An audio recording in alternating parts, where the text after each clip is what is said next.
Assalamualaikum warahmatullahi wabarakatuh. Kembali lagi bersama saya Prasetya Aditya dan rekan saya Alika Nugraha. yang selama 30 menit ke depan akan menemani Anda dengan cerita-cerita menarik di sepak bola hanya di propaganda program sepak bola. Untuk Anda. Mantap sekali. Di segmen pertama ini kita bakal ngebahas soal juaranya Irak di Piala Asia 2007. Padahal mereka itu lagi banyak persoalan. Masalah lah. Lagi banyak banget masalah. Ini naskahnya ditulis sama Aji Rahmansyah. Oke.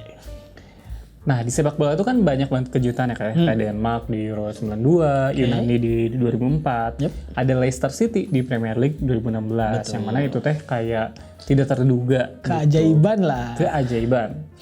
Selain di Eropa, Asia juga ternyata pernah mengalaminya. Dan ini terjadi pada 2007 saat Piala Asia digelar di Asia Tenggara. Oke. Saat itu Stadion GBK menjadi saksi ketika Irak menjadi juara Piala Asia untuk pertama kalinya sepanjang sejarah. Keren. Nah, di hadapan 60.000 penonton nih, singa-singa Mesopotamia sukses mengalahkan Arab Saudi dengan skor tipis 1-0. Sundulan kepala Yunis Mahmud pada menit ke-72 menjadi penentu kemenangan mereka. Apa yang mereka hasilkan saat itu terbilang cukup mengejutkan, mengingat perjalanan mereka menuju final yang memang penuh rangkaian masalah. Nah, tidak ada yang menjagokan mereka, jadi emang kuda hitam lah. Apalagi Asia Bisa punya kuda aja nggak? Wah, nggak kan ini istilah. Lagi ini kan yang dibahas Irak. Maksudnya kan bisa kita kuda pink gitu. Kuda catur lah ya. Kuda catur aman. Nah, apalagi waktu itu sebenarnya saingannya masih ada Jepang dan Korea Selatan. Iya, jago yang mana jago banget. Ditambah lagi masih ada Australia yang baru pindah dari Oceania. Kan selama ini mereka punya kejuaraan sendiri. Benar banget ya.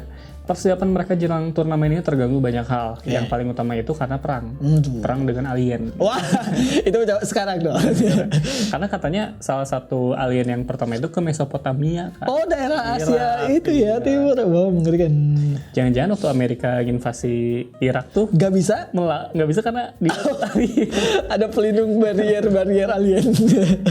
Aduh. Nah, kita semua udah tahu ya kisruh yang melibatkan mereka dengan para teroris dan serangan yang berasal dari teroris Amerika Serikat. Wah, ada dua ya. Perang membuat negara mereka berada dalam kondisi terpincang-pincang.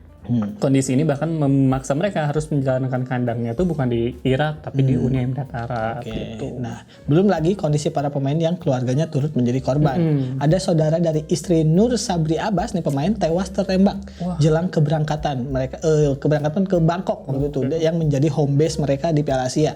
Nah, ada juga ibu tiri gelandang Hawar Muhammad yang juga meninggal. Nah, kemudian ada juga asisten pelatih mereka yang dirampok saat bertandang ke Vietnam.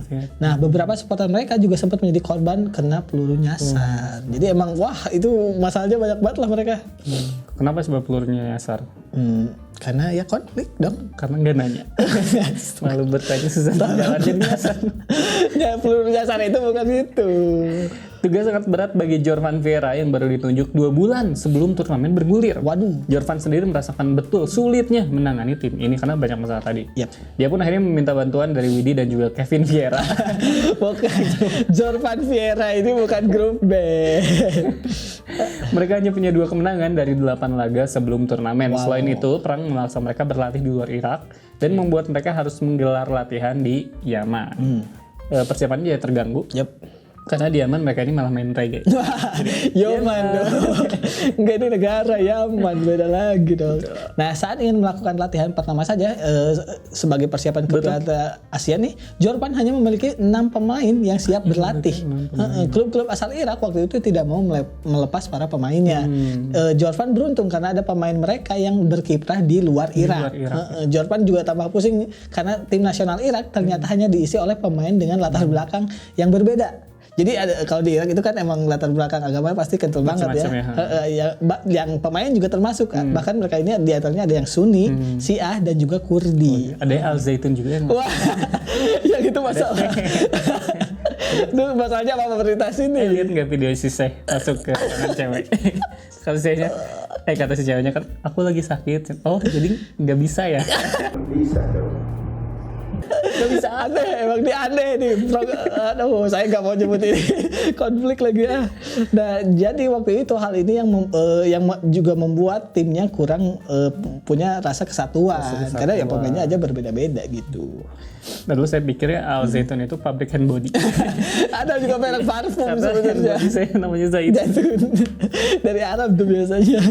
Aduh. Hambatan seakan tidak mau pergi dari kubu Irak. Fisioterapis mereka menjadi korban bom di Baghdad.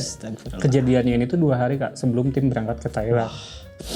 Saat tim sudah berangkat ke Bangkok, mereka tertahan di imigrasi hingga 8 jam. Waduh. Selain itu mereka juga tidak punya peralatan berarti, bahkan bermasalah dengan makanan dan hotel. Aduh. Karena tiap hari mereka makannya rujak Bangkok. Jadi Ya, sakit perut. mulus ya. Ada dong Tom Yum kayaknya. Tom Yum juga pedes kan? Pedes sih, iya emang gacor itu pasti buat orang Asia. Ada yang panas tuh. Apa tuh? Tomcat. Serangga dong. Tom and Jerry kali. Nah, berikutnya ada juga cerita tentang yang akhirnya mereka bisa membayar tuntas di lapangan. Nah, segala keterbatasan tadi tidak terlihat di atas lapangan pada saat mereka bermain di Piala Asia. Karena setelah menahan imbang 1 sama tuan rumah, mereka mengejutkan dunia dengan menang 3-1 atas Australia. Yang mana lawan yang berat ya. Hasil imbang juga tanpa gol melawan Oman sudah cukup membuat mereka finish sebagai juara grup di atas Australia. Jadi akhirnya mereka lolos ke fase berikutnya. Karena Omannya sibuk reggae.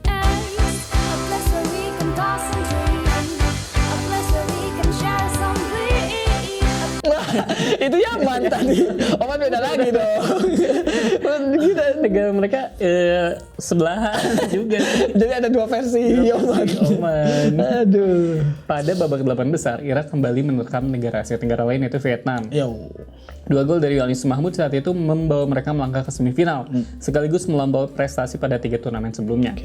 Kemampuan Irak kemudian diuji Korea Selatan di Kuala Lumpur, tapi lagi-lagi Irak mengejutkan dengan mengalahkan mereka melalui adu penalti dengan skor 4-3. Kemenangan yang membuat mereka melangkah ke Senayan untuk menghadapi Arab Saudi dan juga menjadi juara di tengah dukungan supporter Indonesia yang lebih condong mendukung Irak. Wah, emang nih. Ada kisah menarik lain dari perjalanan mereka di Piala Asia saat itu. Skuad Irak hanya memiliki 1 jersey yang harus dipakai terus sepanjang turnamen. Inilah yang membuat mereka tidak bisa melakukan tradisi tukar kostum. Karena biasanya kan tukeran tuh. Dan apalagi mereka nggak bisa beli, Kak. Iya. Karena jarang ada yang jual jersey Irak. Iya betul juga. Nah lucunya lagi Nashat Akram bahkan sudah pesan tiket tanggal 17 Juli atau sehari setelah laga terakhir grup karena yakin negaranya akan pulang lebih dulu. Jadi ada yang pesimis, kayaknya udah gak lolos, gitu pesan ya. tiket aja lah. Mana gak bisa dirembes ya. Waktu itu kayaknya ada promo juga deh kayaknya. Makanya dia beli. Ya. Biasanya sih kalau beli cepet gitu ada promo tuh. Nah, keberhasilan Irak saat itu membuat rakyat mereka tumpah ruah ke jalan untuk berpesta.